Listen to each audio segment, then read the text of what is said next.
If something's going faster than Desert Orchid, then it'll probably be too fast, so we'll have a lead. But having said that, it's not an exact science, and no one's going to do you any favours. And if anything goes faster than him and wins, well, good luck to him. Good luck to them all. 14 runners safely over the first. Des is in front. Let's join Tony O'Hare. Fire and Desert Orchid together from Cloney Grange in third. Behind Cloney Grange, Banker's Benefit. Barney Burnett is next. Behind Barney Burnett, another Plano. Then Belser, Feltram Hill Lad, Cushinstown. And behind Cushinstown is Hava Barney as they race up towards fence number 3. Bold Flyer and Desert Orchid. Bold Flyer, the narrow leader.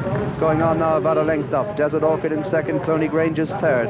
Behind Cloney Grange, Banker's Benefit, and they're followed by Barney Burnett, and then comes another Plano.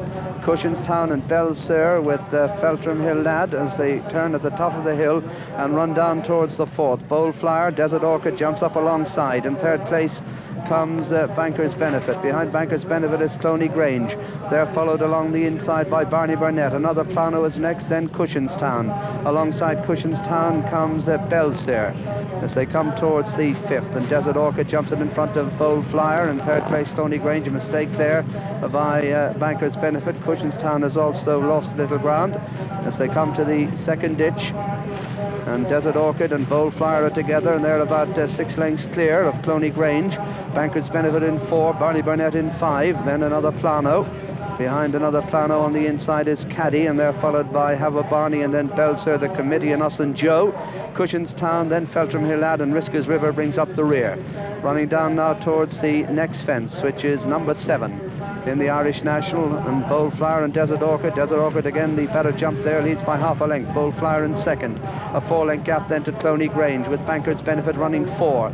A gap to another Plano and Barney Burnett, then Hava Barney with Caddy on the inner, then the Committee and Belser and Us and Joe, Feltram Hill Lad, Cushinstown, and still in rear Risker's River as they come to the next plain fence. Number 8 of the 22, and Desert Orchid striding along in the lead. Again, jumps it better than Bold Flyer in second. In third place is Cloney Grange, Banker's Benefit in 4, then Hava Barney getting closer on the outside of another Plano. Barney Burnett is next, and then Caddy.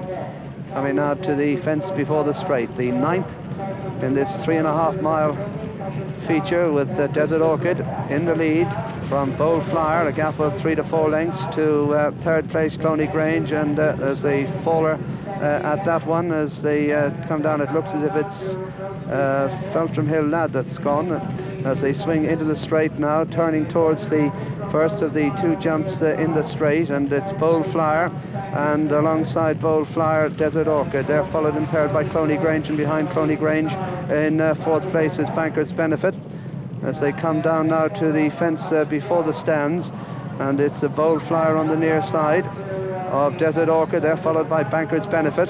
Behind Banker's Benefit is Cloney Grange, then comes Barney Burnett, and they're followed over it by Hava Barney, and the faller was in fact Us and Joe. Us and Joe was the faller at the fence before the straight. As they come in front of the stands, they've jumped 11 fences at the halfway stage, and Bold Flyer shows in front by about a neck from Desert Orchid, then a 2-length gap to third place, where we find Cloney Grange. Behind Cloney Grange in fourth place is Banker's Benefit, and they're followed into the turn by Caddy, and then behind Caddy is Barney Burnett, and then Hava Barney. Another Plano is next, Belser just behind them, then Feltram Hill Lad, as they start to go up the hill for the second time with 11 more fences to jump. Desert Orchid here is pricked in the lead by 1.5 lengths from Bold Flyer. In third place is Cloney Grange, in fourth place is Banker's Benefit, then Caddy. Behind Caddy is Barney Burnett, and then another Plano. Desert Orchid the leader from Bold Flyer, Cloney Grange, and Caddy takes a heavy fall there.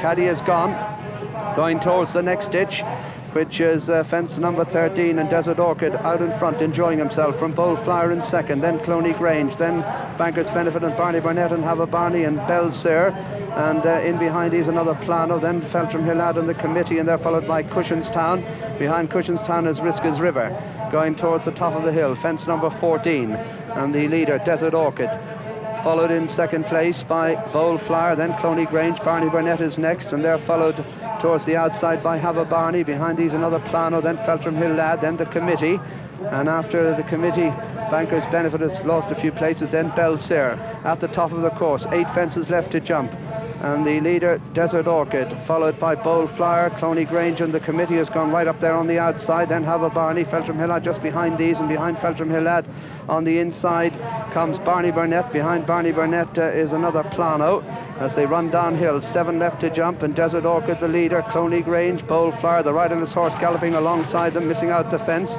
and they're followed in 4th place by the committee as they come now towards the next fence, and the leader is Desert Orchid from Cloney Grange, Bold Flyer, Barney Burnett, then the committee. They're followed by Have a Barney, and behind Have a Barney on the inside is Feltram Hillad, then Risca's River, Cushinstown, Belser is next, and the faller at that previous fence was another Plano as they come down with 5 to jump, and the leader is Desert Orchid. Bold Flyer on the outside, then Cloney Grange, and they're followed in 4th place by the committee. Behind the committee is Barney Burnett as they jump the next. Desert Orchid the leader, followed in 2nd place by Bold Flyer. The committee almost on terms. Cloney Grange just behind them, then a gap of 4 lengths to Barney Burnett. Behind Barney Burnett is Feltram Hillad, then Have a Barney, then Risca's River, Cushinstown, Belser, and Banker's Benefit are tailed off as they come towards the 4th from home now, and it's Desert Orchid with the committee going well on the outside, and Cloney Grange and Bold Flyer still in contention over the 4th last. Desert Orchid on the inside, the committee, Cloney Grange and Bold Flyer. They're chased by Feltram Hillad. Behind Feltram Hillad is Barney Burnett, and they're followed by Risca's River as they come towards the 3rd last. The riderless horse galloping ahead of the favourite, who leads, Desert Orchid from Cloney Grange. The committee is 3rd. At the 3rd last, Desert Orchid, not his best jump, but he's still the leader from Cloney Grange in 2nd, then Bold Flyer. Risca's River makes ground in 4, Barney Burnett, then comes Feltram Hillad as they round the home turn. 2 fences left to jump in the Irish National, and Desert Orchid still the leader. Desert Orchid the top weight in the lead, being chased by Cloney Grange, the committee. Risca's River making ground down the inside, but as they jump it, it's Desert Orchid the leader, and he's increased his advantage to 5-6 lengths. Risca's River in 2nd, 3 the committee, then Cloney Grange, Barney Burnett, Bold Flyer and Belser have been pulled up, but down to the last, the top weight, Desert Orchid, Richard Dunwoody in the lead and clear, looking as if they only have to jump it, and they dive at it, escape with it and come down towards the finish. The leader, Desert Orchid, clear from Risca's River. They're all struggling behind him. An untidy jump at the last, but he's putting up a good performance and getting a tremendous reception from the crowd.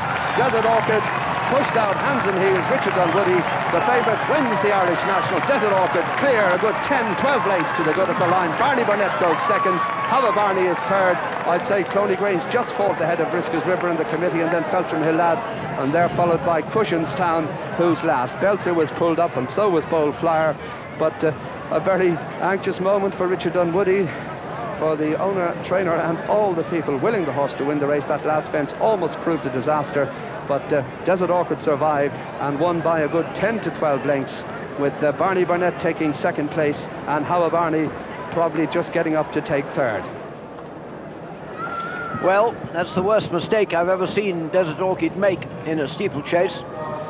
He hadn't jumped the first 3 all that eagerly, but when he got his head in front, he was jumping as well as ever.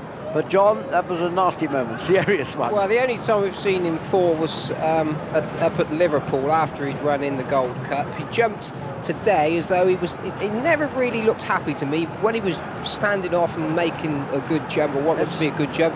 He's just come into the last. Now, have a look. Richard Dunwoody has given him a slap down the shoulder, got him on the bridle. He's only got to get over it to win. He's got his ears pricked. What's he looking at? It's certainly not thinking what he's going to do at the fence. I just wonder, it just didn't look as though he concentrated at all, and then he had his ears back. It certainly upset him a little bit, but to me, just watch the way he's galloping. He never looked really happy. I'd be surprised if Richard Dunwoody doesn't come in and say he felt that the horse, I mean, it sounds silly, the horse has won 12 lengths with top weight of the Irish Grand National, to say he wasn't right, but to me, he never looked as though he was totally at home. Maybe the ground was just plenty firm enough for him. I agreed with you over the first 3 or 4 fences, but I thought that once he got in front of the lady on Bold Flyer, he pricked his ears, and I thought then he looked perfectly happy, and when he left them at the 2nd last, left them about 5 or 6 lengths, I thought all was well. But that last fence certainly wasn't according to plan. Just possibly, I suppose, he might have been looking at the crowd. He did get his old front legs up, in fact. He did what every jockey or jump jockey wants horses do. If they get their front legs over, you've got a fair chance of standing up. And you'll